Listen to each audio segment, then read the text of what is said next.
Hello and welcome to the Child Welfare Information Technology Systems Manager and Staff webinar series brought to you on behalf of the Health and Human Services Administration for Children and Families Children's Bureau.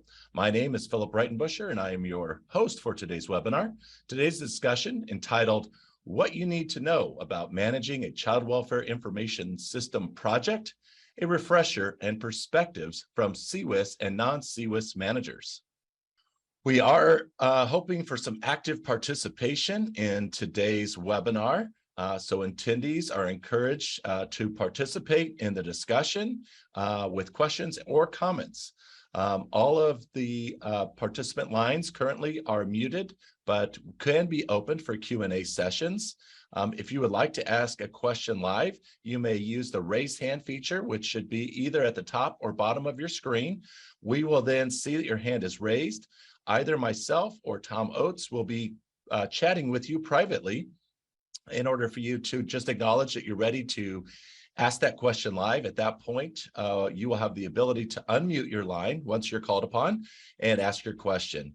If you happen to raise your hand by accident, that's okay. We'll just go ahead and lower your hand once you are able to chat back with us.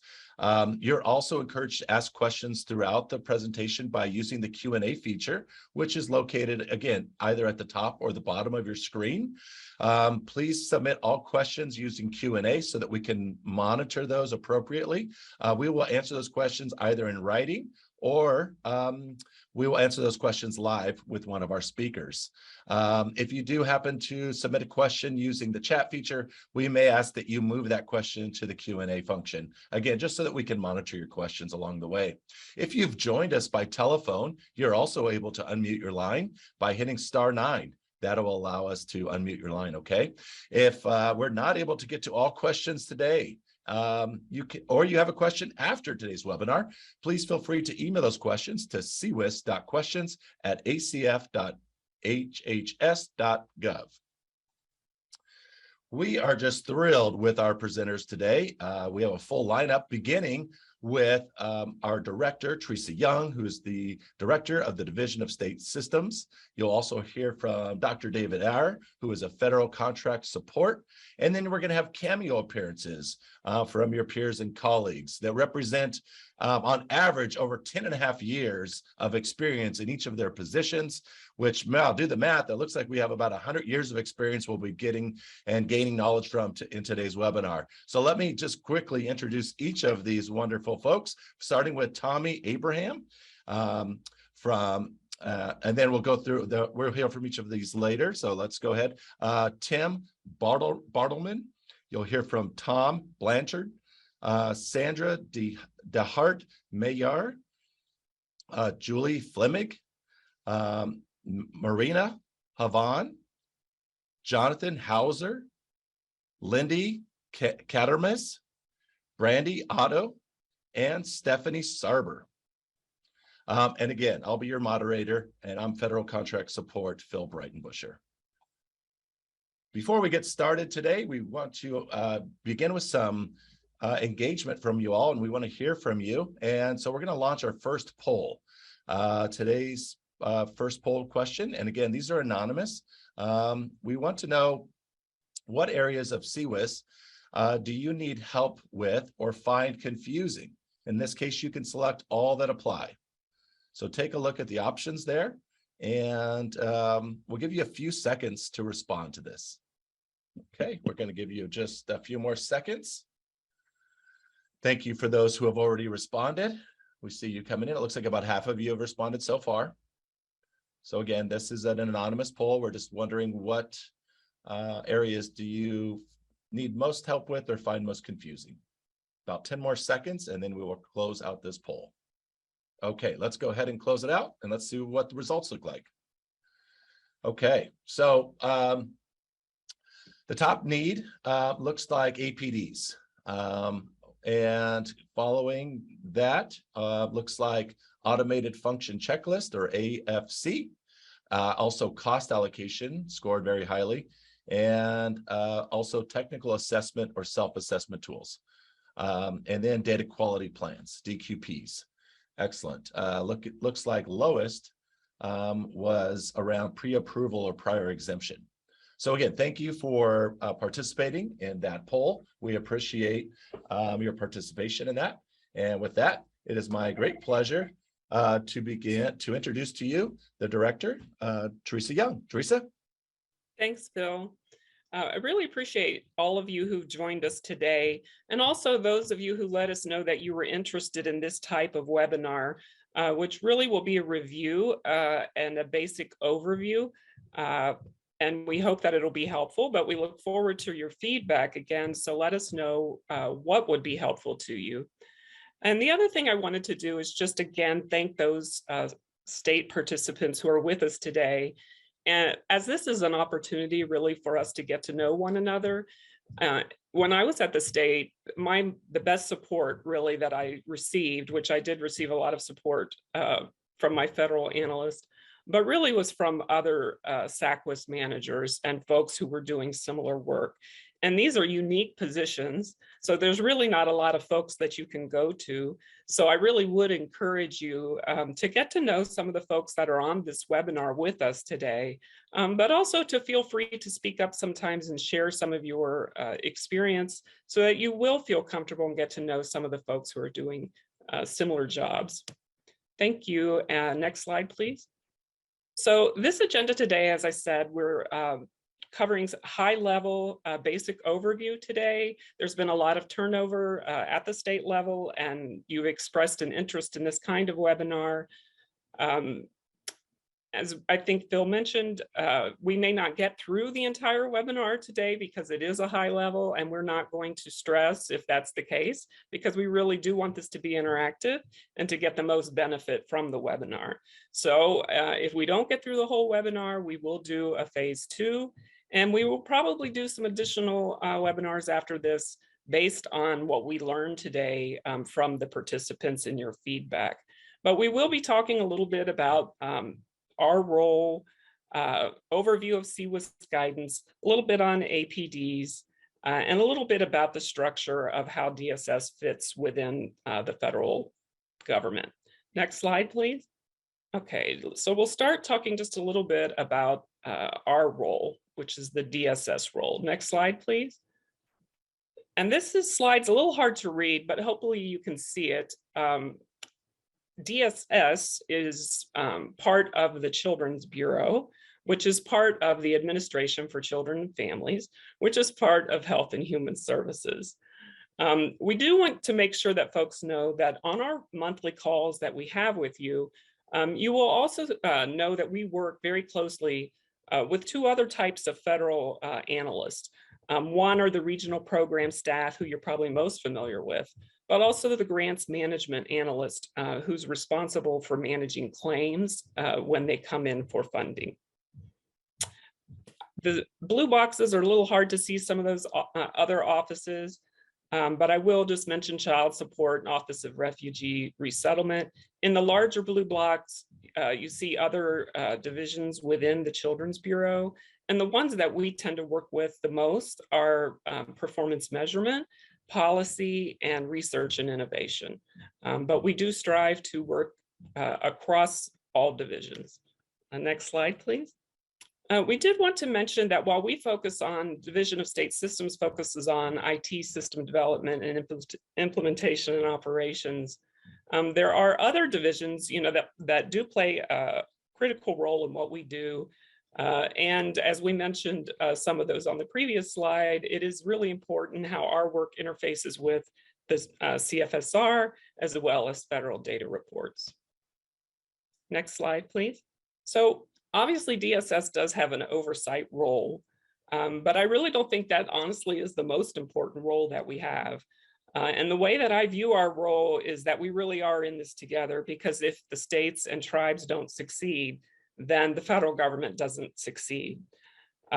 So we are partners in your projects. We are mutual funders of your projects. We do provide technical assistance, and we do develop and go over rules, and we do reviews of systems. We also work with you to scan, all the different parties and players who may be involved in these projects, And we work with you to build relationships with different folks at the federal level that may also impact your system and your project. And then finally, I would say we encourage you to work proactively with your analysts so that we can partner with you to help mitigate project risks. Next slide, please. So who you're going to call when you have a issue. So we do have these monthly calls. And, you know, states handle these calls differently. Sometimes there's just norms that have been established over the years.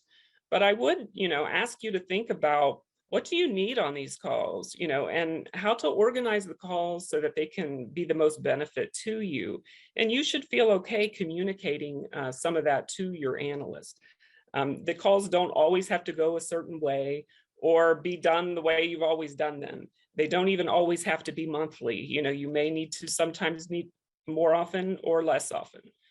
My advice is be upfront, proactive. The more you communicate, the more we will be able to help you problem solve and anticipate, you know, issues that may come down the road. Share your victories and your challenges with your analyst and others.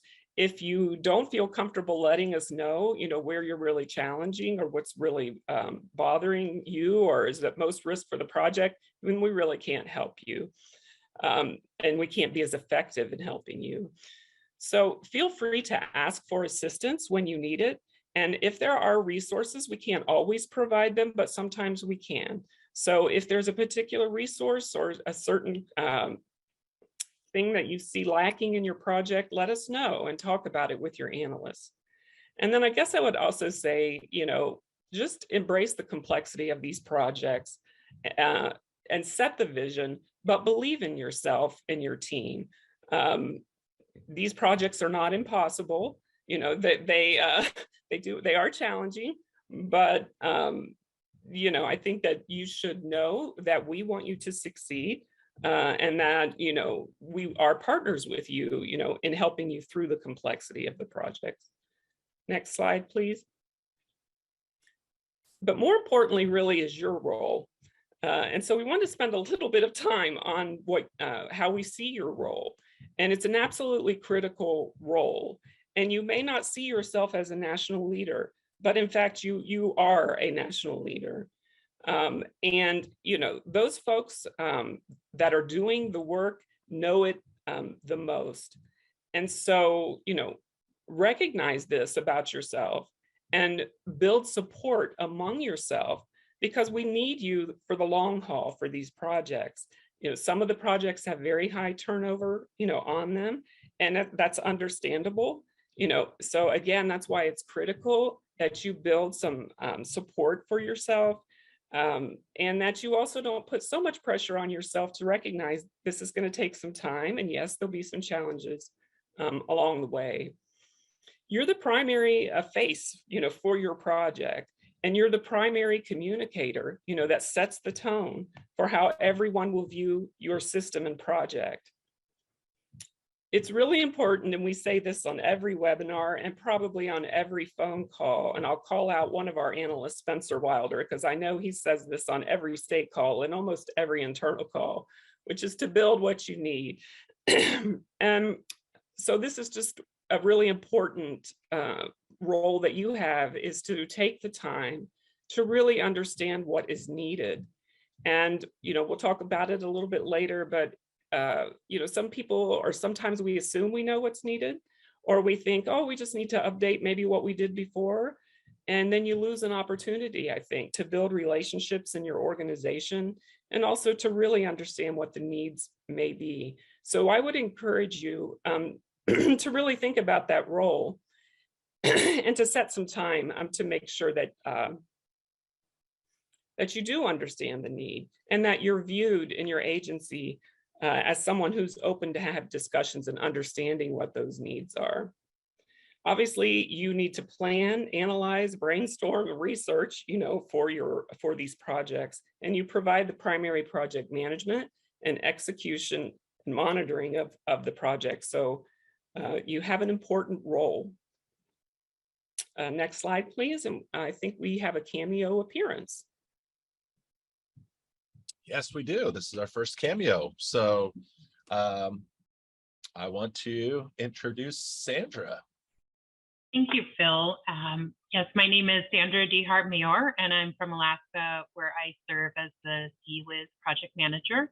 I've been in this role for just over a year, but have been in the field of child welfare and juvenile justice for 16 years. And my question is, what do you wish you had understood before stepping into this role? Hi, Sandra. This is Stephanie. I'm the former CWIS administrator from Washington State, where I was there for administrator for 12 out of the 15 years that I was in IT before coming from a child welfare background. So I think that some of the things that I wish I had understood before I came into the role, or as I kind of grew into the role, is first off that IT and program are equal partners in CWIS. It is, like Teresa said, a unique position, regardless of where your CWIS manager or your project manager, IT manager sits in the org chart, whether it's under program or business, that CWIS and program have to be equal. They have to be at the table from both directions. The next thing I think is that you need to be able to interact with all levels of your administration. You need to be able to interact with your executive level all the way down to your line staff. CWIS interacts and impacts all of those roles and positions. The other thing is that you need to read the regulations, but not just read them. You need to understand them and interpret them and understand how they are being applied. You've got documents, guidance documents, you have your monthly calls, and working with your federal analyst, I would say make sure that they understand that what your business needs are, understand your questions, and recognize that they're there to provide technical support. It's not a political conversation. It's not a gotcha conversation. It's actually, they really are there for that success of your program, your project, and delivery of services to your state's folks. Then, understanding what would work best with your state needs, how to build a business case to demonstrate what works best for your state and how it's going to meet the regulations and support your program of practice. Like Teresa said and Spencer said, build what you need and demonstrate to ACF how that meets the guidelines and how it meets your practices needs. The other thing that I think has continued to, was continuing to baffle me and that I always had to dig into and try to learn more about was how the APD, the PA cap, and the 496, how they're all tied together with cost allocation, what's CWIS, what's non-CWIS, and truly understanding that and getting technical assistance when you need it in that area. The importance of networking with your peers was also something that I found invaluable.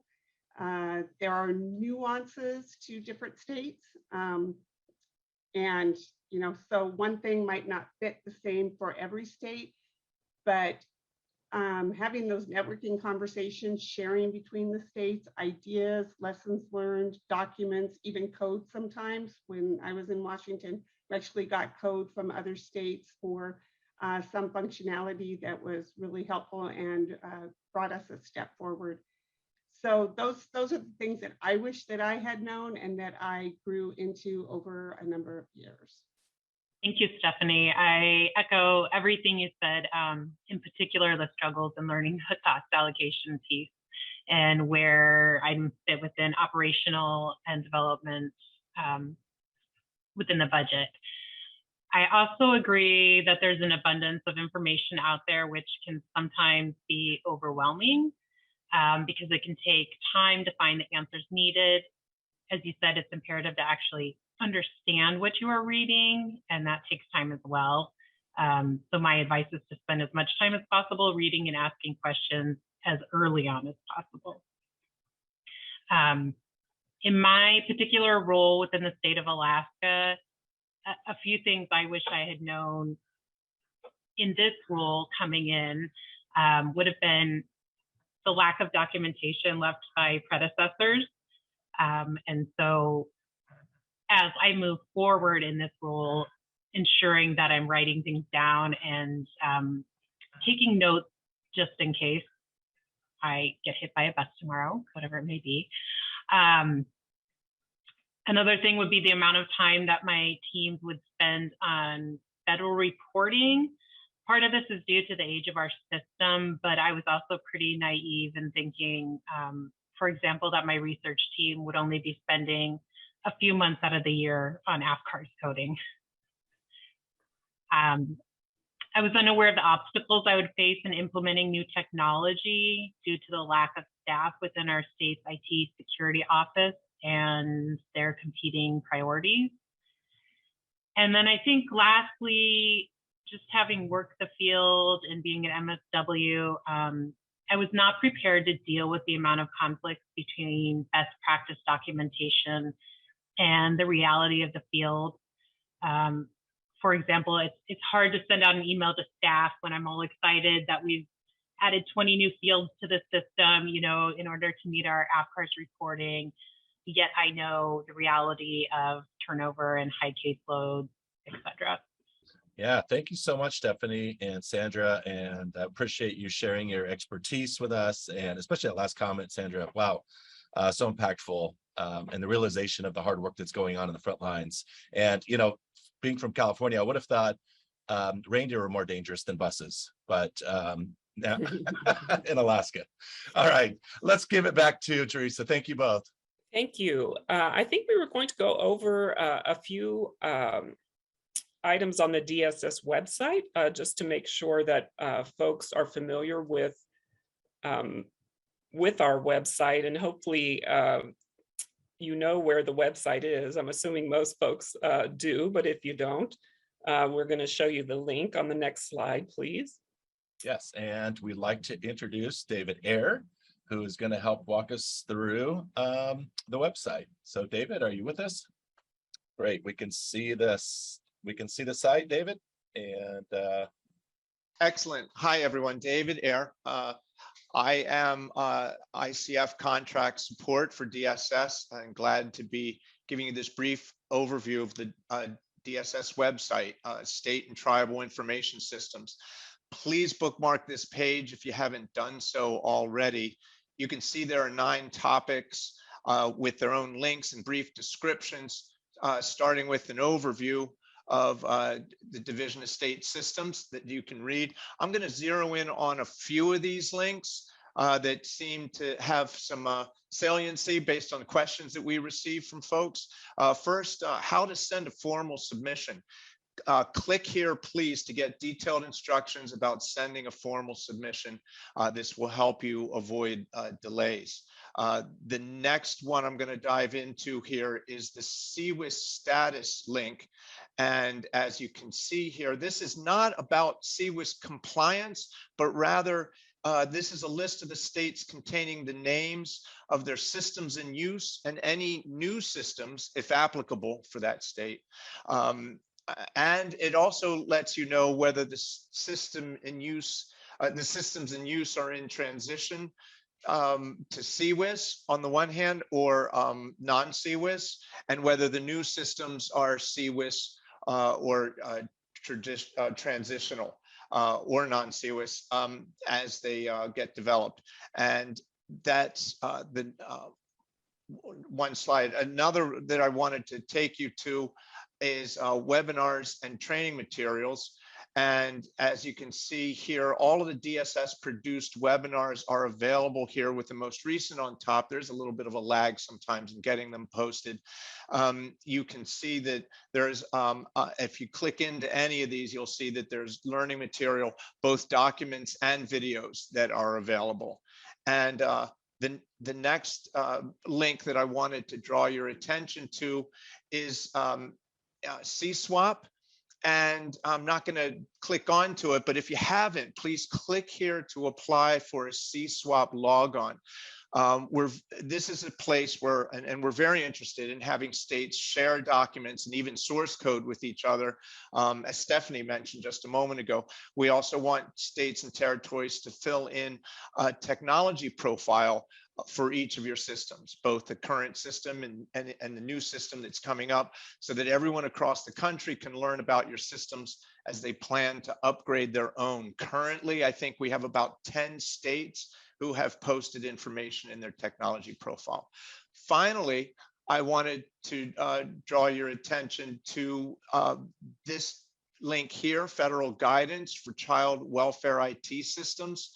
There is a lot of information in here. Most of the links that are going to be shown in the webinar today are in this section, links to child welfare IT statutes, regulations, and technical assistance.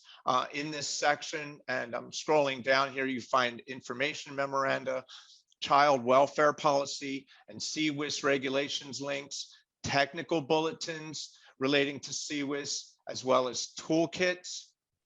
Finally, a number of materials relating to general child welfare federal guidance. And again, making a bookmark of this and becoming a little familiar will be very helpful to you. And with that, I'm going to turn it back to Teresa, who will be able to continue with the next slide. And Phil, you can take it back over. Thank you. Next slide, please. So what is CWIS and how does CWIS differ from SACWIS? One thing we want to make sure folks understand is that CWIS is an option. You know, states and tribes are not obligated to build CWIS systems. It's an option that the state may choose. CWIS differs significantly from SACWIS. SACWIS was very prescriptive in terms of which functions, automated functions, had to be, included in the system. And the system was expected to be one monolithic system, where CWIS is an overarching regulation. It focuses on data quality and modular design so that functions can be plug and play and shared, as we've talked about before. There's really an acceptance of an ongoing support commitment with CWIS rather than sort of the traditional build it and maintenance operation model. There is an expectation in CWIS that the system is always supported and that it remains up to date and in alignment with the program outcomes and goals. CWIS focuses a lot on usability and efficiency and being a case management system to really help staff manage their workload. And most importantly, as we mentioned, the bottom line is, does the system provide enough information that has integrity in it to help the child welfare agency improve their services and their performances? Next slide, please. So if you've never taken the time to read the regulation, and some of you are honest enough to tell me that, that you really don't know the rule. And I do appreciate it when folks are honest and just ask, if there are pieces of the rule that you don't understand. The truth of the matter is the rule is actually a pretty short rule. And it's really not even that complicated of a rule. But, I do hear sometimes when folks will say, Teresa, you tell us, that we're building SACWIS systems instead of CWIS systems, and we don't understand what you mean by that. So I thought I would just take a little time and say, what I mean by that is if you're just modernizing your legacy system, or if you're just building the same modules basically that you had in your legacy system for the most part, and you're pretty much, kind of just confirming that that is what's needed, pretty much that's a SACWIS system. It has most of the same kinds of functions in it. CWIS, I think what the hope is that we really do, as an industry, take the time to really understand what's possible, and what is needed, and then think about how we might go building automated support, for what's needed. And it's a constant kind of conversation, as we said before, about understanding needs and building relationships. And those are not just internal, also there's a lot of opportunity to build some functionality, that may be more conducive to your external parties, whether that's your service providers or older youth who've left care. So there are the links to the rule, and I would encourage you, if you've never looked at it, to take some time to review the rule. And, it's also okay to say on a regular monthly call, I'd like to review the rule, let's go over it. If you're new, you don't understand it, you want a special session with your analyst, to go over the rule, that's also okay. So let us know how we can help you with that. And I think with that, we have another cameo appearance. That's right.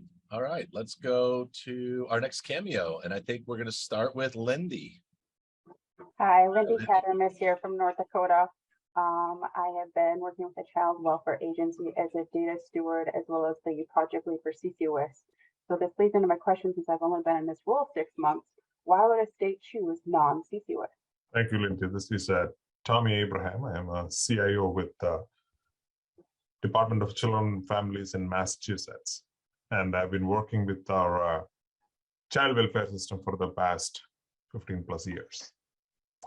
I can speak about the Massachusetts experience, why we did choose to go with the non-CWIS way. The Massachusetts was one of the earliest states who implemented a SACWIS system as early as in 1998. So it's probably one of the largest child welfare systems in the country, end to end, from intake to all the way to FFP Title IV participation is all automated in that. In early 2010s, the last decade, we took a decision to modernize that while it was still a SACWIS. And we did some of the modularization part and moved it to a different platform, which allowed us not to be a monolithic system. And in 2017 is when CWIS regulations were introduced. And one of the mandatory requirement was a bidirectional interface with the CWCA, Child Welfare Contributing Agencies. And that was non-negotiable at that time. I think that has since been changed. But that was something that was very challenging for the state in 2017, since we have hundreds of providers who are already using our SACWIS system. And it was an onerous mandate. We also had the agency was going through a different realigning its priorities, and as a result of that, we had to develop new functions, new policies, and IT systems. There were multiple changes had to be done to our SACWIS system. So the CWIS requirements was not going to be a priority, at least for the next few years. So those were the initial drivers for us to choose Massachusetts system as a non-CWIS system. But that's apart from a slight financial burden, we probably are not that bad in being a non-CWIS system, because we already have a modern Java-based modular system, and we probably will make investments on technology platform only after a few more years. So at this time,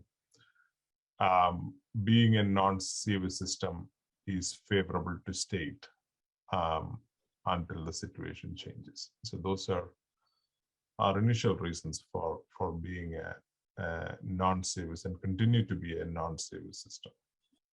Awesome. Well, thank you both, Lindy and Tommy. We appreciate you joining us today. All right, let's hand things back over to Teresa. Thank you. So sometimes you might hear us refer to or ask you, is a single op or a multi-op? We use language sometimes that makes sense to us. but may not make sense to you. So we wanted to just clarify this a little bit, and we really could do a whole webinar just on this topic alone. But it is important to understand whether or not your system is standalone, which in essence, that means it's targeted only toward child welfare, and that it's the users, the functions are really only benefiting the child welfare program. A multi-op is sometimes referred to as more of like an enterprise system approach. And sometimes you might hear us refer to Nick Moser, who's the HHS coordinator, and David went through sort of the submission instructions. So when you do a single op versus a multi-op or an enterprise project, your submission process for your APDs differs a little bit. And even your monthly calls that you have might involve more federal partners if you're a multi-op versus a standalone single CWIS system. So enterprise systems have functions that are shared. So some functions benefit multiple programs, and then there are functions maybe that are unique, for specific programs. But there are some shared functions and there are some shared funders. So multi-ops might be a combination of different federal partners from Medicaid and child support and FNS. Next slide, please. So we are running out of time. So I'm going to go through these very quickly, I think, so that we can make sure we have time to hear from state folks, because I think that's really the most valuable part of this presentation. As David mentioned, there are many online resources. If you don't know where the Child Welfare Policy Manual is, the link is here. And I would encourage you maybe once a day or every so often to go out and just review 1 or 2 questions that are that are published to the Q&A. It is the quickest way for us to issue guidance is through the Q&As on policy. So we frequently do try to update them. Q&As sometimes seem very easy, but they're also easy to misunderstand. So if you read one, you don't understand it, again, bring it up with your analyst. And again, this may be something that you also want to do on a monitoring call. If you don't have time in your regular schedule, to go over some of those Q's and A's, and you want to set aside some time, during a call, you should feel free to do that. Next slide, please. As David said, we have lots of technical bulletins out on the web. They, clarify requirements. They talk about best practices. We are currently publishing some that are not out, but right now there are 9 technical bulletins, 6 information memorandums, and 4 toolkits. And the topics range from understanding CWIS, identifying automated functions and cost allocation, to data quality and data exchanges, and of course, the CWIS self-assessment tools. Next slide, please. So here is just a quick summary with links to these technical bulletins. Again, I'm not going to go over them all for the sake of time, but you can see where they are. Again, this is something, if you haven't had an opportunity to review them, maybe take 1 a month, and review them again and discuss them with your analyst. They're all good, I think, and they're all important, but at least right now, probably most of you would be very concerned about Technical Bulletin 7, which includes a high-level description of the technical assistance review process. Next slide, please. So hopefully you've had an opportunity to review Technical Bulletin 7. We've published many self-assessment tools, and some of them are overarching requirements on data quality, federal reporting, modularity design, usability. And then there are more program-specific tools that are targeted to generally the areas of child welfare, whether it's intake or case management, child welfare contributing agencies, and adoption. Next slide, please. On the website, there's also quite a bit of guidance around federal reports. We've provided links to all of the federal reports, and there's a ton of information on each of the data elements and many of the submission requirements. for these reports, as well as information on the CFSR. And although reports are important, we do always want to make sure that folks understand that these systems really should not just be repositories to spit out federal data. They really should be case management systems, again, that provide valuable information that you're actually using to help you understand the child welfare program in your state and opportunities for how to improve services. Next slide, please. So I was a little surprised to see initially that folks are confused about the automated function checklist. You really shouldn't let it confuse you. You know, what an automated function checklist really is a description of each of your automated functions. And really you're just clarifying for us that that functionality is not duplicated, you know, in the state, that you don't have counties, you know, using different systems for the same exact function, and that that it's being implemented statewide, and that if it's being newly developed and wasn't transitioned, that it is meeting the design requirement. So that, in essence, is the automated function checklist. It's important because we use it to know, basically set how we're going to evaluate your system. So the functions that you identify on the list are those functions that we would expect to meet the design requirement, and we would expect to be able to review those functions. Next slide, please. Also sounded like folks are very concerned about budgeting and cost allocation. And as we mentioned, again, this is probably another area where we could do a total topic just on cost allocation. But the automated function checklist guides your cost allocation. I would say it sounds a lot more frightening than it really is. There's all kinds of different ways, you know, to quantify the work that you do. And the cost allocation is just a method basically to quantify the program benefit, you know, to the functions and to your project. Again, if you're confused about cost allocation, ask your analyst. I know we keep saying that, but, you know, I would say, please don't feel like you can't reach out around these topics. And honestly, from my perspective, the most important thing about cost allocation is to build a relationship in your organization with those individuals who are responsible for submitting your public assistance cap, your PA cap, you'll hear that, and who do your claiming with the federal government. They put the cost down on the 496, that's the CB 496 form is how they do their claiming.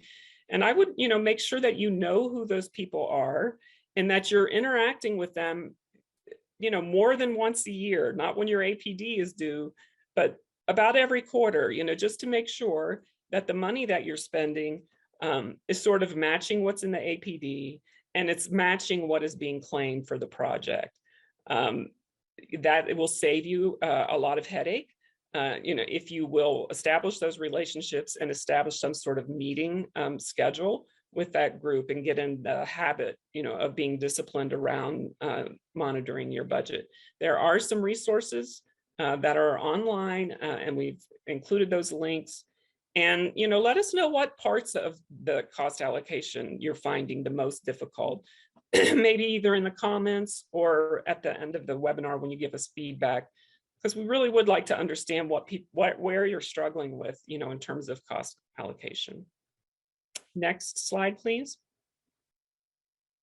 We want to make sure that folks know that there are resources out there related to data quality plans. We have some webinars that are related to this topic and also Technical Bulletin 6, and there is a link to that technical bulletin. Really, the most important aspects of the data quality plan are building collaborations across your organization as well as external to your organization. We encourage you to integrate the data quality efforts for your system with your ongoing CQI program that you have at your state. And again, communicating out what the results are or where you are struggling in terms of your data quality efforts to the field, and to your administration, so that again, you're setting the tone of learning and using the system data to understand and learn what is actually happening in the field. And then, lastly, for data quality, what we're really looking for is also optimizing the automation. And this is an area we think there's a lot of room to grow in and to expect more than what we've traditionally had to support the field in the systems as it relates to data quality. And I think we have another cameo appearance now. We do. All right. I'd like to welcome now Brandy. Hello, my name is Brandy Otto. I'm from the green state of Washington, and we are known for Starbucks and Amazon. I've been with Department of Children, Youth, and Family Services for 28 years in child welfare altogether, and I'm the brand new CWIS administrator for Washington. And my question is, how does a new CWIS manager absorb all of this? So hi, Randy. This is Bob Blanchard from the state of Maine. I've been involved with the SACWIS and the CWIS for the last 20 years at different levels, including being the CWIS manager, SACWIS manager for the last 15. So my advice is to identify and organize your resources. You've heard a lot of it coming from the federal liaisons that have been here today. So really the question is, who are they, right? So for understanding regulations and technical bulletins, as was said multiple times, your federal analyst and the Child Welfare Policy Manual is always the best place to start. They're always easy to get to. Hopefully, sometimes they'll be helpful in answering their questions, but also being able to have constant contact with your analyst will help you build a relationship, which will allow you to be able to ask the right questions, get the right answers. For completing the self-assessment work that we've talked about, really it's your CWIS technical staff as well as your business partners. Those tools are really meant to be built using both sides of those. You can't answer it all on your own, and you need to be able to pull in both the technical side, the business side, to make sure you're answering the questions completely. Those self-assessments that you can complete now will make it much easier later for passing any sort of review that they may come up with. For budgeting and cost allocation work, your financial staff, as Teresa just said, is really important. Some states have relationships with KC Family Services or other sorts of consulting agencies. Lots of those consulting agencies as well have staff that are available that can help support cost allocation. And especially if your cost allocation goes across multiple programs, like if your system is supporting other 4D programs or Medicaid programs, Title 19, that can get really complicated, and you're going to need some professional assistance. Your data quality plan, on the other hand, other states are your best bet to start, at least as I found. Other states are completing these documents as well. Reaching out to other states to get their bicycle so you don't recreate the wheel, for lack of a better term, is always your best bet. Don't ever forget to reach out to other state managers like me. We're always happy to share our successes, more often our failures, so that you don't repeat what mistakes that we've already made. That's what we're here for, to make sure you get it done the first time best. Overall, APDs in this process can feel hugely large and overwhelming. I'm there with you. The feds don't particularly define any specific format, so it can even make it more challenging if it's your first time trying to figure out, like, how do I get all this into one document? Most importantly, being able to do this is being patient and honest with your liaison and with yourself, and allow it to take some time. It does take some time. 20 years into doing this, I'm still using all the avenues I just discussed. So it really is my best take on trying to figure out how to organize yourself through this. Thanks. I love all the tips. I appreciate it. Yes, thank you both. And Bob, thank you for your experience. And it looks like a lot of people are asking for your email address in the chat. So, all right, thank you. I'll go hand it back to Teresa at this point. Yeah, thank you. And Bob, we really appreciate all the technical assistance that you provide to the state. So thank you to everybody, but we do tap into Bob quite a bit. Okay, so let's talk about everyone's favorite subject, which is APDs. Next slide, please. There are different kinds of APDs, and we've listed them there. There are planning, implementation, annual, and operational APDs, and a less known emergency acquisition request, which we'll talk about in a moment. But basically, all APDs are pretty much a business case for why your project is worthy to support and to fund. It's basically a project plan and more or less an agreement, with the federal government, where the state is describing their vision, what you want to build, your resources that you need, your plans around acquisitions and contracts, and how much it's going to cost and how long it's going to take. Once an APD is approved, a state can claim their project expenses. As Bob just noted, we don't have a standard template. We have talked about potentially creating one, but I would say, develop an outline or ask your analyst for an outline, and ask your analyst, is this okay? This is how I'm planning on doing my APD. Look good to you? Anything that you think I've left out or I should do, just as a basic outline if you've never done one before. As was mentioned before, establish some norms in your project for monitoring how you're doing with what you said you would do in your APD. And also even for getting data that you can use in your APD throughout the year. Waiting until your APD is due to start gathering information or to start having conversations with your analyst, even a month or two before, will, I think, just make you rushed and more nervous about it. So I would say, think about the APD almost as an ongoing kind of responsibility, and make it a living document that you can use for multiple purposes, not just to hand something, into us. You're required to provide all kinds of information about system updates, structure your APD in such a way that you can just lift those sections out, use them for other required federal reports. And, tell it like it is. As Bob said, being honest is the best approach. Sometimes we get APDs that are, I don't know what the right word would be, but they use a lot of jargon, and it's obvious they are efforts to convince. And to be honest, those are kind of, we have to kind of weed through those and try to understand really what is the state saying. We know the projects have issues and problems. It doesn't really help anybody, to just sort of act like they're not there in some ways. So if you have information, know what you have. If you don't have information, just own it, have a discussion about how that should be handled, in the APD with your analyst before you submit it. If your analyst has time and is open to it, share drafts and ask questions.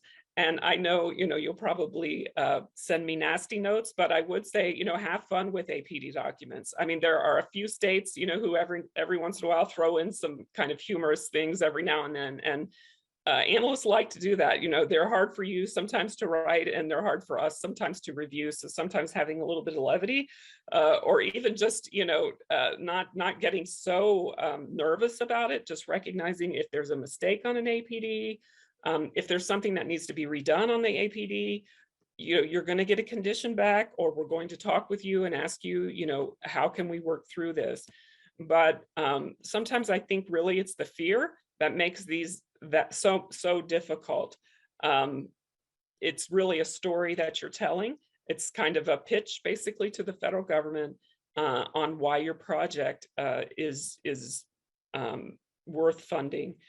In CWIS world, APDs will become even more important because, as we mentioned, those self-assessment reviews that we're doing, when we find any kind of compliance issues through those TA reviews, sometimes we do call them out and ask for those issues to be resolved or discussed in an APD. So much of the CWIS review in some ways really will be occurring through the APD process, through the identification of issues and the resolution of issues. Next slide, please. These are really helpful slides. I'm not going to go through all the differences of planning, implementation, automated annual updates, and operational APDs. I think the slide does a pretty good job of explaining some of the differences. The APD regulation is at 45 CFR 95610. So if you've never read the APD regulation, again, it is not a very long regulation. It is really not even that much of a complicated regulation. So if you haven't read it, take the time to do so, and you might feel a little less intimidated by what an APD is. Next slide, please. We did mention the possibility of an emergency request. Sometimes this is immediate funding when a program is in a crisis or there's a total disruption or delay of services. And then there are as-needed APDs, and as-needed APDs are required when there's a significant change from what you told us you were going to do in your APD, in your annual APD, or in your implementation APD. And a significant change means you've changed project approach. You've had to change something in your contract or vendors, or you've significantly missed a schedule milestone, or you have a cost overrun or cost difference or resource issues. So those are the kinds of things. There are other things that might come up, but those are the most common where you would need to do an as needed. And I would say with an as needed APD, don't make those more complicated than you have to. Discuss again with your analyst, but they should be fairly short documents. Next slide, please. We do have a document, PowerPoint presentation, APD 101, that we hand out. It's very large, and when people get it, they feel overwhelmed. It was developed in 2015. Because it's the PowerPoint, is one of the reasons why there's so many slides, so when you get it and you're thinking, oh my gosh, how much of this is there? It's really because, at one point that was, shared as a PowerPoint presentation. But everything, all the regulations are in that presentation. So if you don't have it, let your analyst know. We'll make sure that we get it to you, or you can just use that link right there and access it. Next slide, please. There's more information on here about when prior approval is required. Some important things is that your APD is due 60 days before the end of your budget period that you requested. So you are in charge really of when your APD is due by the budget request that you make. So look at your budget request and figure out, 60 days prior to that, and, make sure that's the time period for when it's most convenient, and best for you to give us the best APD that you can. Some states fall into a habit or the norm of either the state fiscal year or the federal fiscal year. And if that works best for you, that's okay with us. But if it doesn't, you can revisit that and revise when your APD is due, again, based on your budget period. Sometimes states make an assumption that they can just spend any money that was authorized in an APD, from year to year, and that's not true. You may be able to use money that's unspent, but you need to get that approved in an APD and make sure that the activities are linked basically with the time periods and the money that you want to spend. Usually it's not a problem, but it is important that you recognize that you do need that formal APD approval to actually use unspent funds from year to year. The final thing I wanted to say about APDs is the person who, and we say this sometimes on calls, but it's our associate commissioner who has the authority to approve APDs. Your analyst makes a recommendation, but the actual authority rests with your signed letter that's signed by our associate commissioner. Next slide, please. So what needs prior approval?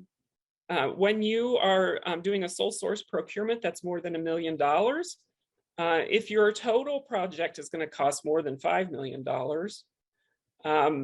then that is when you need APD and you need prior approval.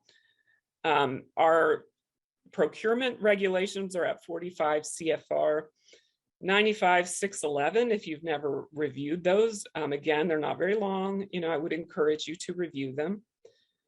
Sometimes we do get questions where there's some projects where you do what I used to call interval deliverable agreements or work order authorizations. They're smaller scopes of work and you kind of have a master contract. And sometimes folks, want to take those individual smaller contracts and maybe not have those scopes reviewed or those budgets reviewed. That's really something that you need to discuss with your analyst, depending on how high risk the project is or how much information is known about the project. We still like to see those sometimes because the total project is over $5 million. You can ask for an exemption to prior approval. If you need that, discuss it with your analyst. And again, there's lots of resources out on APDs, but we do want to hear from you. What are the most challenging parts? Where are the pieces that you're struggling with the most? So as we mentioned before, next slide, please. You do need approval of your APD for FFP. This is mentioning operational systems. Again, you might have some projects have development and operations going on simultaneously, but once you're pretty much out of a development phase, you do move into an operational phase, and those requirements are significantly less once everything basically is in operations. And if, again, you're confused about that, as we always say, discuss it on a call. Next slide, please, or I think we have another Cameo performance. Yes, but before we go to that, Teresa, we had a couple questions that have come in, and I just wanted to remind our audience, you can submit questions throughout the presentation using the Q&A function. So I think, Teresa, you would probably be best to take a first crack at these questions. The first one asks, what is the contingency process for APDs that have conditions for approval? The contingency process. I'm not exactly sure what that means, but basically a condition means that in order to be able to be out of the clear, if you will, to be able to claim without any risk, I guess I would say, with less risk of recoupment, you would need to meet the condition. And, if you're confused about whether or not you have to meet a condition before you can do something, then discuss that with your analyst. We try to make sure that is always in the letter, what the expectation is. So most letters might say something like within the next 60 days or within 90 days, we need you to do X, Y, Z, or we need to see PQR. And there are nuances, as Stephanie noted earlier. So if you get a conditional letter, always discuss those conditions with your analyst. It surprises me how easy it is to misunderstand what a condition is. And we don't want you to spend a whole lot of time working on a condition that may not even be, mutually understood between the feds and the state. So when you get a conditional letter, take the time to go over those conditions with your analyst, make sure you understand them, and then talk with your analyst about whether or not they are doable. We want you to do meaningful work, not busy work. So if you really, if there's a big barrier or something that you need, or it's not realistic and you think, I'm just not sure I can, I need to do X, Y, Z because I need to involve all these different people, talk to your analyst, and let them know, what is the challenge? What can you do? Where is the state with whatever that condition is? And, maybe the children might explain why we put that condition, why we were concerned, about what about that particular item. So I'm not sure that totally answered the question, but hopefully it did. And if it didn't, please let us know, just write in more, or and we'll take another shot at it. Perfect. Thank you, Teresa. Let's go ahead and I'm going to ask Sandra to come back on. And I think she has a question about APDs. I do. Thank you. So my question is, how does a new CWIS, non-CWIS manager gain aptitude and avoid desperation assembling their APD? Hi, my name is Marina Havlan. I'm the Chief Information Officer for District of Columbia Child and Family Services Agency. I've been in this position for the past 4 years. To answer your question, I've been doing writing APDs for past 10 years or so for HHS and SNAP programs, and each program has a little bit of its own nuances and requirements, obviously. So I would say one of the best things you could do is to get a copy of another APD. That will really quickly bring you up to speed, not to copy another state's APD, but just to kind of get a sense as to what the program is looking for. So we're working with ACF. What are some of the things that ACF wants to see in the APD? Of course, in addition to all the helpful APD 101 and all of those, those kind of bring you up to speed. Because as I think Teresa said, APD 101, just the volume of it is kind of overwhelming, but read through it. It's really good stuff. But get a copy from another state. That would be really helpful.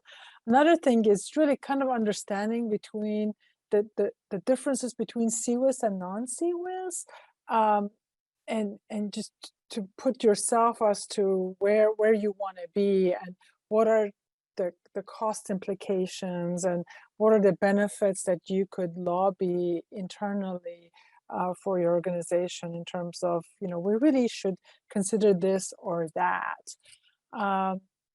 ACF has laid out some really good steps into in terms of a new project, and it really is helpful to go through the needs assessment, cost benefit analysis, environmental scan, just the things that have been laid out are really good to follow. If nothing, not just because of the ask, but it just puts you in the right place to be able to answer analyst questions.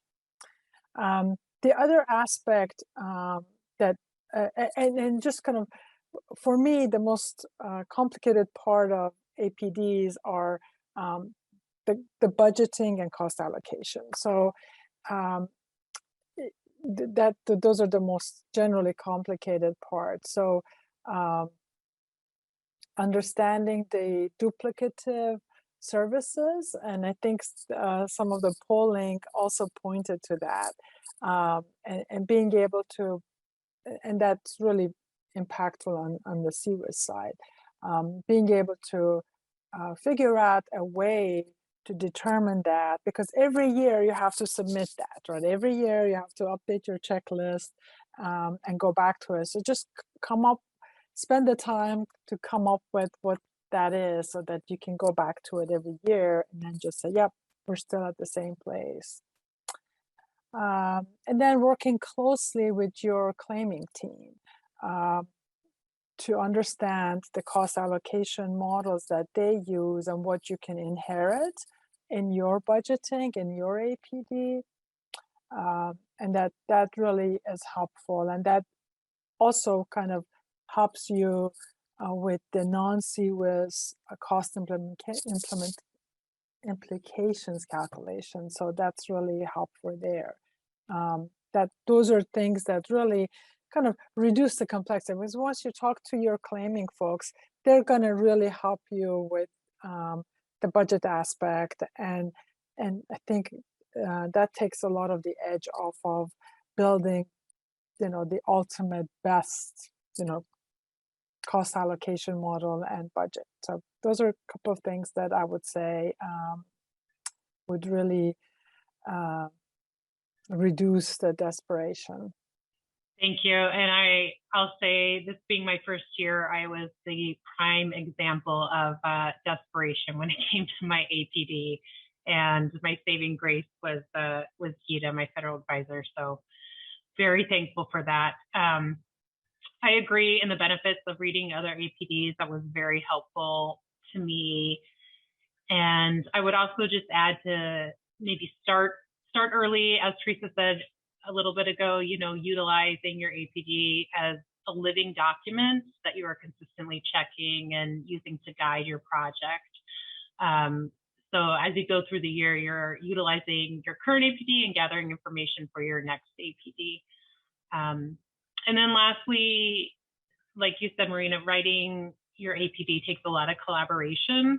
And so the more documentation and guidance you have in all areas, the easier it will be. And so continually educating your colleagues on what information is in your APD and what will be needed for your next one.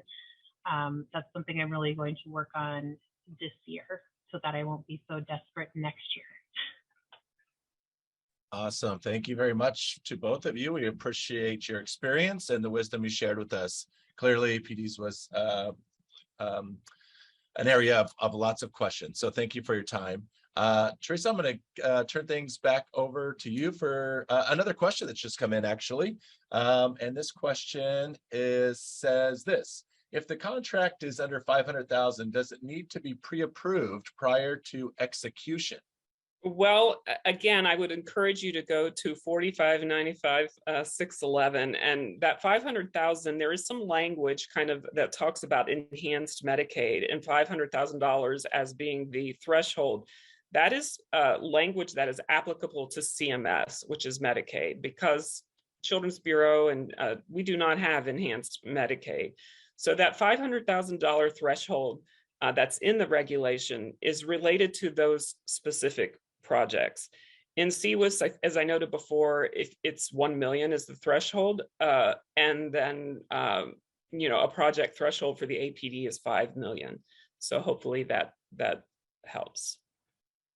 And I know that we are nearing the end of our time, and I definitely want to make sure that our state folks get an opportunity to answer their questions. We want to make sure that folks know that we have a listserv. If you're not on the listserv, please make sure that you do get on the listserv. We use that to communicate with states. We've already talked a little bit about CSWAP, and I think Stephanie or someone mentioned the Navigator group. So I'm going to skip all of those slides and just head straight to Cameo number 5. All right, that's great. So I think we have a question from Lindy. Yes, my question is, how have the CCWIS listserv, CCWIS questions email, CSWAP, the CWIS Navigators group, and or the ISM conference made a difference? Yeah, hi, I'm Julie Fleming. I am the program director for the CT Kind project in Connecticut. I've been in the area of child welfare for over 29 years, and came onto this project in 2015 in the initial stages. And I found that all of these have really opened up a lot of opportunities for us in looking at different resources. It really helps us to network with other states and make those connections, especially the Navigator call. I find that has been extremely helpful in us getting to know our counterparts in other states, sharing our experiences, all of our information, some of our pain points that we have encountered during these transitions with our systems. But really, I found it that people are very eager to help one another, which is nice, because similar to other states where you may not have the business and IT together, we have business and IT working together side by side in agile teams. And I think trying to navigate some of that and the cultural differences, this has been very helpful, especially in areas such as that are complicated for us, like a COTS waiver. Just sharing that kind of information with one another has really helped each other out. We have contacts that we have been able to tap into if we have questions. And really the ISM conference has given a lot of opportunities to states looking at the new technology, seeing what else is out there, since technology is changing every day. There's so many new things out there. But it also has allowed for us to send some of our staff there for professional development. This year Connecticut has its 3rd person that has been accepted into the Emerging Leaders program, which I think is a great program. It's great exposure. But really all of these resources that we have at our fingertips to really just share information, clarify things with one another, share ideas, and really educating one another on different parts of these projects has been very beneficial to us here in Connecticut. Awesome. Well, thank you so much for your response. Let's go ahead and go to our next question. I guess I have a question. I want to know if it's really possible to assemble an I-Team dream team. Hi, gang. This is Jonathan Hauser from Utah. I've been with our SACWIS CWIS project since 2007. In the role of the CWIS admin, it shifted around in the middle, but for about 10 years of that. And currently I'm the technical manager for the team. So to answer your question, I really like this question. There's a lot of jobs where you can accomplish quite a bit as an individual. CWIS is not one of them. You need the team. We work with a lot of different IT groups in the state, and I genuinely believe we have the best team in the state by far. We can talk to you about a little bit about why I think that, but we've got highly skilled people. They have all bought into what we're trying to accomplish and do a great job trying to support each other, and they're invested in making improvements. So a couple of ways to kind of think about this. So one of the questions we asked ourselves when we were deciding on if we were going to participate in CWIS was, how will the team need to change? So we had a lot of specialization with our legacy system. We had several dedicated DBAs.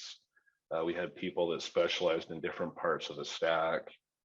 And then the other thing that we got thinking about is we occasionally would get into the situation where there was a bottleneck on what you wanted to work on because of the person that was available.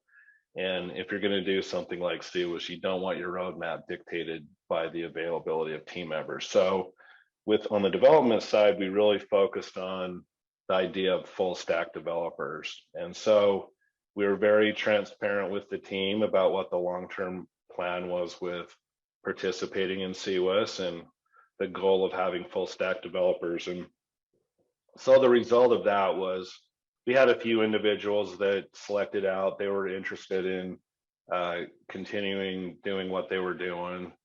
And so there were other opportunities in the state. And so that worked out well for them. And then we were able to skill other team members up and then bring others in where we were weak. And so it took a few iterations to get where we're at now. But the result is we've got a good combination of outside and inside experience. Couple examples, we've got a front-end developer who specializes in front ends within our Angular system. He was able to build us this very interesting drag and drop scratch pad experience for intake that they've loved, and we wouldn't have been able to do it without his skill set there. Our lead developer and our DBA, they've got extensive system with our legacy system, and so it's been really nice having them. So areas that weren't as well documented, they've been able to point out things that we need to consider as we keep migrating functionality over into the CWIS. We've got a system architect. He's not easily ruffled, and so he's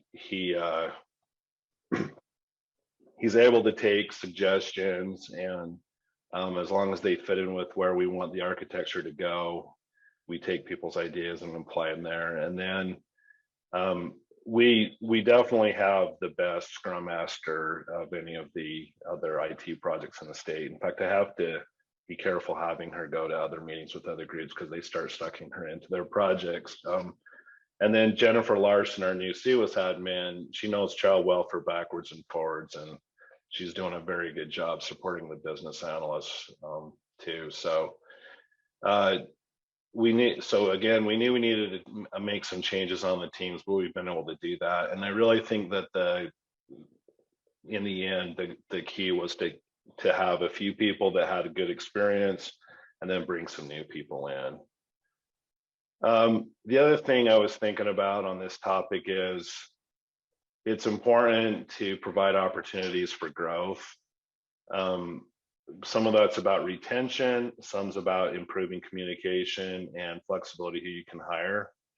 On the retention side, you want to have people be interested in what they're working on. And so one of the things I try to do, I do a monthly check-in with each developer. And one of the questions I always ask is there something on the roadmap you're interested in?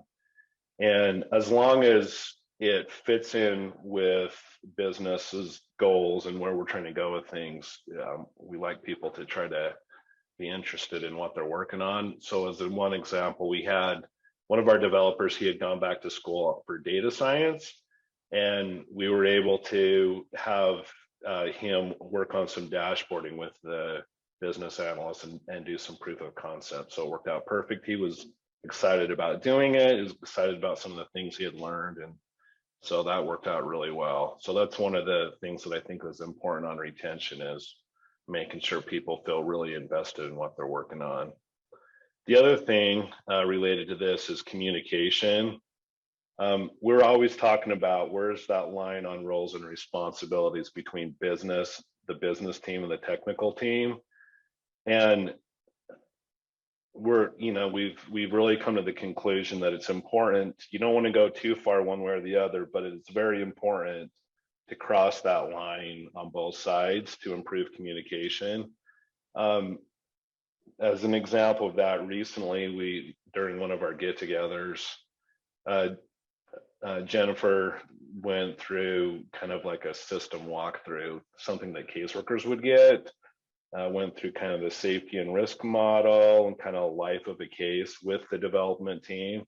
And it was really cool to see at the end of that, the back and forth between the developers and the business analysts about ideas about how to improve, make transitions between case types more efficient, and some of the other things that came up from that conversation. So I think it is worth spending some time. You can overdo it, of course, but spending some time having the developers get a little more connected to what child welfare is about. And then on the flip side, with our business analysts, we try to provide opportunities where they can learn some of the technical skills, because we found it makes them better BAs. There's no reason a BA can't learn, some basic SQL queries and some things like that. So we try to do quite a bit of that. I'll occasionally have done like a crash course on networking with the BAs. It helps them to kind of understand how the network's laid out a little better. So just we try to cross over where we can. And then I'm going to skip on this because I don't want to take too long on. I'm going to skip down to this next section. One of the big things that I think has been important to build and maintain a successful team is it's related to this study that Google did. So a few years ago, Google decided to figure out what makes a successful team at Google. They called it Project Aristotle. You can look that up. I think it was based on Aristotle's quote, "The whole is greater than the sum of the parts." And when they went into that study, their assumption was that if you put a few high performers on a team and hire an experienced manager and give them all the resources, they'll be successful. What they found was a little different than that, though. Kind of in order of importance, they found that it was less about who's on the team and how they interact together. And the top thing that they found was important was psychological safety. There were a few other things, but I don't want to go into the whole study right now. So their definition of psychological safety was a belief that a team is safe for taking risk in the face of being seen as ignorant, incompetent, negative, or disruptive. In a team with high psychological safety, teammates feel safe to take risks around their team members. They feel confident that no one on the team will embarrass or punish anyone else for admitting a mistake, asking a question, or offering a new idea. To give a specific example, as all of us moved to remote work during the pandemic, I started noticing this trend where occasionally you'd have someone talking over each other, or there was someone that was a bit dismissive. It was nothing major. It was just kind of trending in the wrong direction. And so we started doing some in-person communication activities, talked about the concepts. And what was really cool is the team started thinking about it during their day-to-day And together they realized some of the areas where there were conflict had to do with these spikes that we do. There are things that are not as well defined. And because of that, there can be more tension around it. And so the team just decided we're going to do those types of activities in person. They seem to go much better.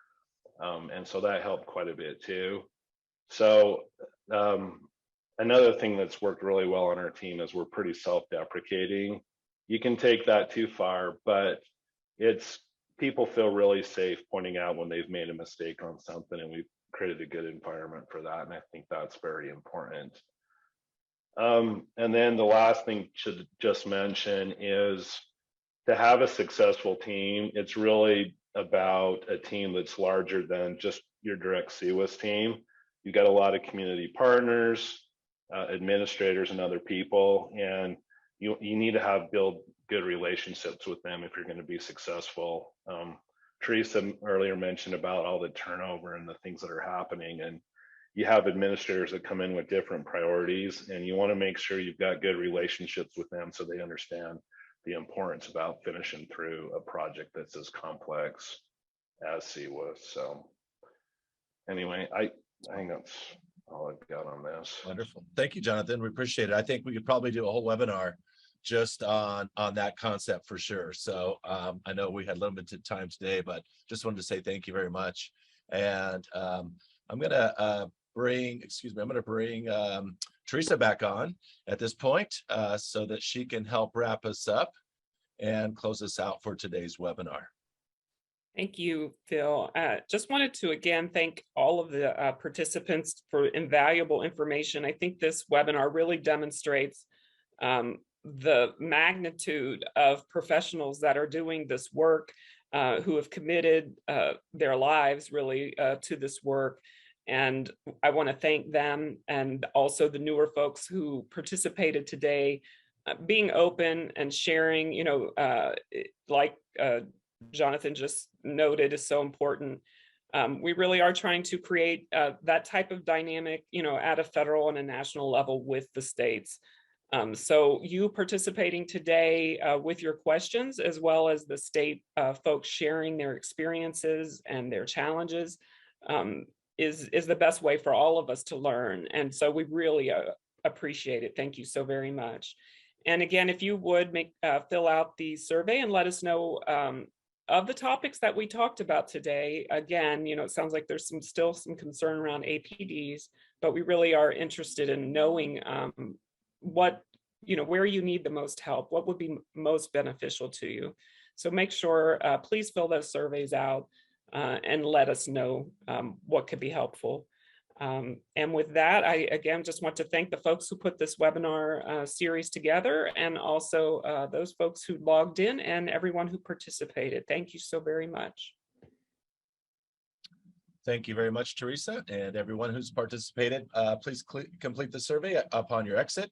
And with that, again, we'd like to thank all of our panelists and all of our participants in today's webinar. Thank you for your service to children and families. And that will conclude today's webinar. Thank you for being here.